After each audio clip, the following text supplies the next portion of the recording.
WGSN-DB Going Solo Network welcomes you to award-nominated relationship internet radio talk show, Going Solo with Cece. Host Cece Shatz is a speaker, author, blogger, and the leading transitional divorce and dating coach with My Friends Connect and Going Solo Next Step. Now, together, let's join Cece. Welcome. This is Cece with Going Solo, and it is so great to have you guys back. I missed you.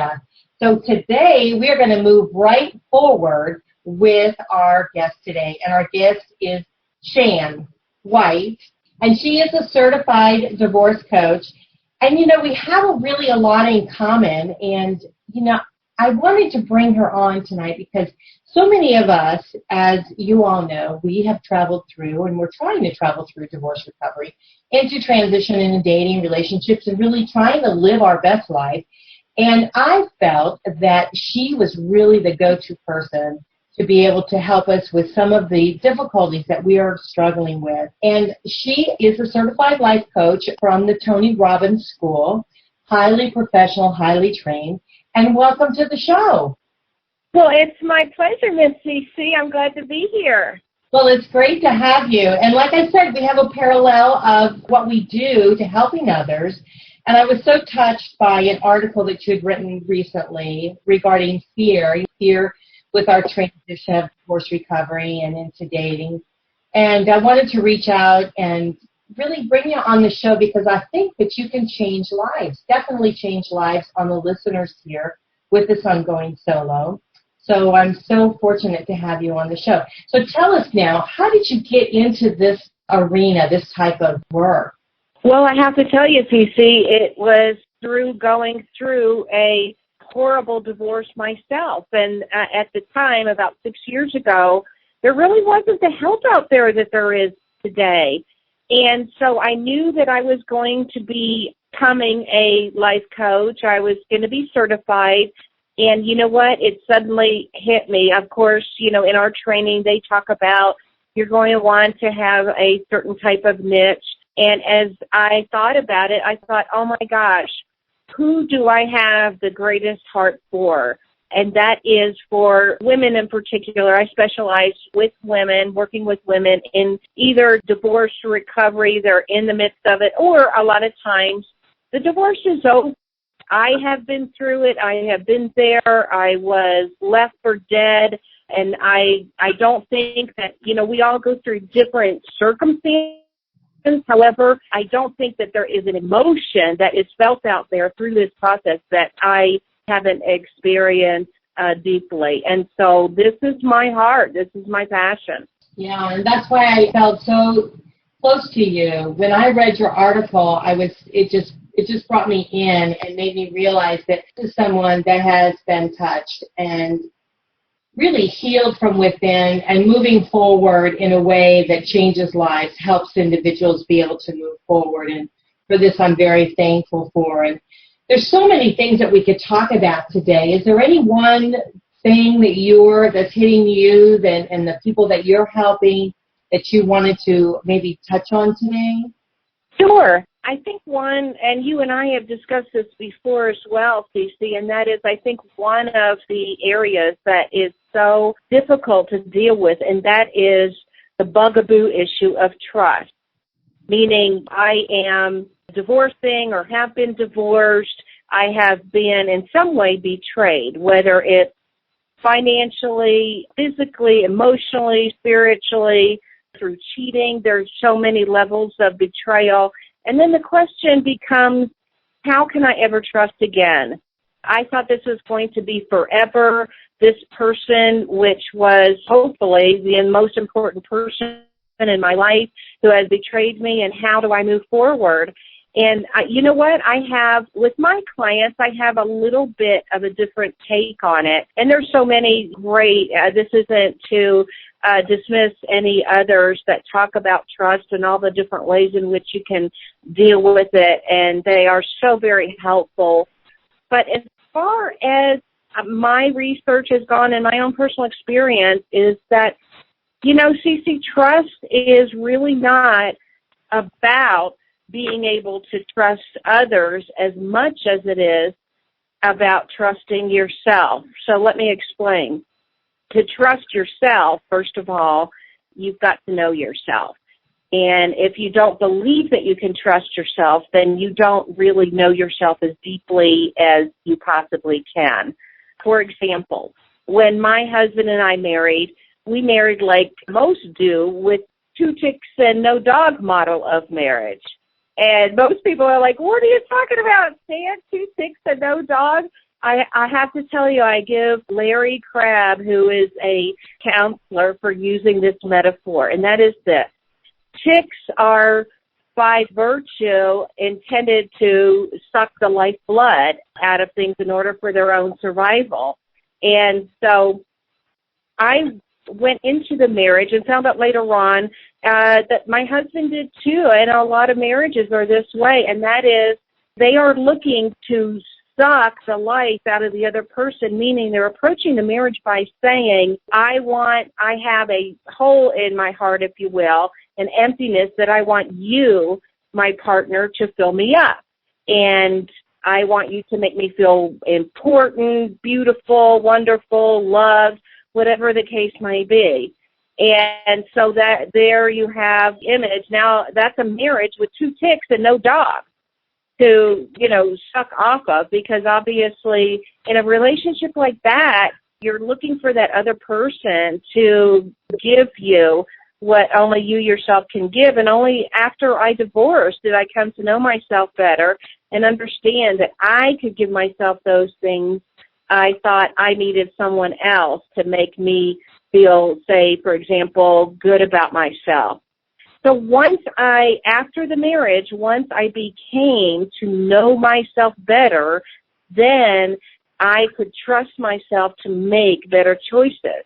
So it no longer was a problem of trusting others. I could trust myself to pick up on the vibes of another tick, as it were, because I was one myself. And so I set an intention that I don't want someone like that with my new understanding that are 2 approaches to marriage, and that is you're either coming to the marriage with a viewpoint of scarcity, meaning I have a need, or you're coming with yourself filled up.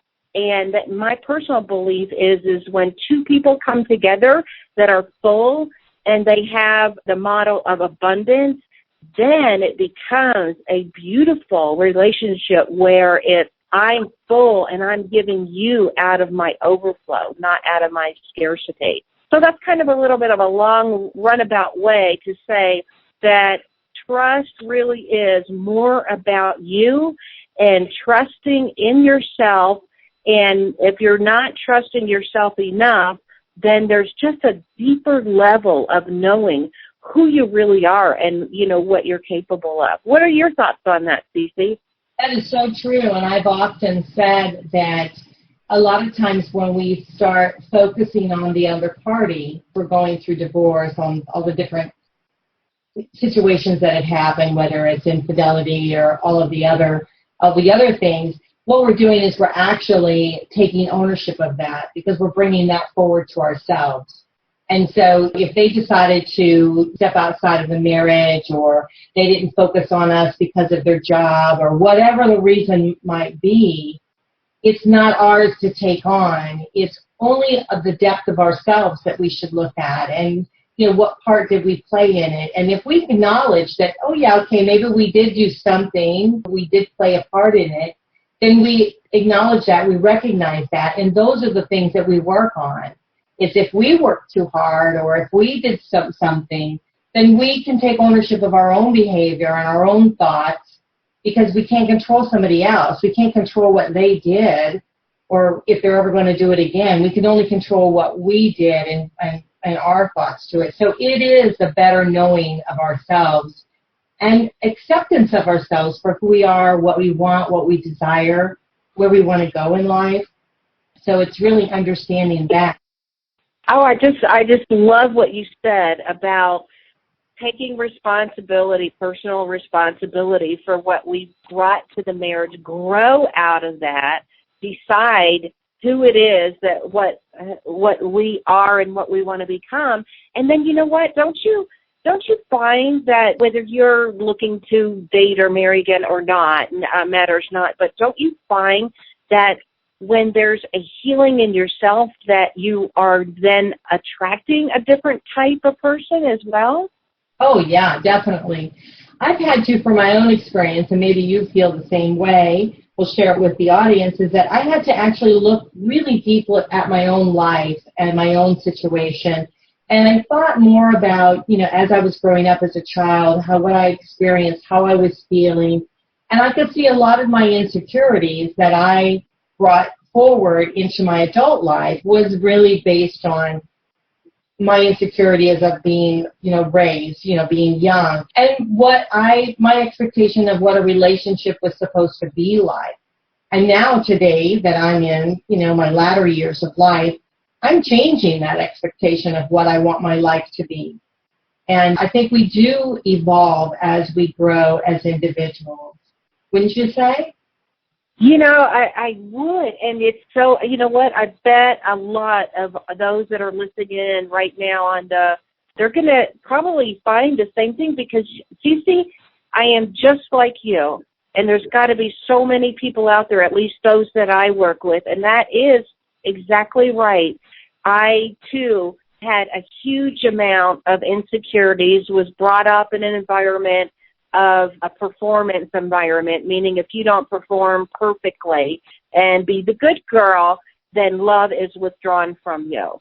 And so I went into the relationship with those same expectations that I'm really, if I were to be honest with myself, Cece, I was going into it from that scarcity standpoint that there's a need, there's a lack in me. I don't feel good about myself. I've got huge amounts of insecurities, and so I want someone else to heal me, to love me, to make me feel all the things that I never felt as a child, never realizing that the healing actually starts within and that I could actually become the woman I've always dreamed of being and really, honestly, never thought was possible. And then I could bring that to the table as opposed to, again, the tick model. And you're so right. And then let me say this. A lot of us maybe even have, it depends on our path of life, but a lot of us have those insecurities and maybe aren't quite vividly aware of them as perhaps maybe they are now going through, and you start to question and evaluate. But I tell you what, isn't the growth worth it, hon? Oh, yeah, definitely. I've even just written a chapter in a book from, it's called Dare to be Authentic, Volume 3, with Mari Mitchell, and with a lot of ladies as a collaborative author. And my chapter is titled Going Solo, Learning to Be Me, learning trust from going through my divorce. And so I won't give all of it away because I do want you guys to buy the book. But I realized that my life was shaped at an early path, and my expectation of a relationship was based on that. And so in every relationship I had thereafter, I kept wanting more, but I didn't know why I wanted more and why I wasn't getting more, and understanding what I was getting was where I was at. So taking me through my divorce now and moving me forward, realizing that I had to work on myself, made me only to understand that it was really my past and not understanding myself and moving through that. So to make a long story short, I do feel that we do attract what we do believe and what we think we're worthy of. Maybe that word, use that word, worthy, because I think that was one of my problems, that I didn't think I was worthy of a good man that wouldn't necessarily abuse me in some sort, because that's what I was used to. So now, looking at my life and understanding who I am now, it's like, forget this, man. I am worthy of a whole lot more, and I'm going to shape my life and open my heart out to someone that is worthy of me. And so I've just changed my whole mindset of it, and I think it's opened just the parameters for me to really move forward and enjoy my life. And so I see that within the people that my life has touched, those that have come into my divorce support group and those that have experienced listening to the radio broadcast.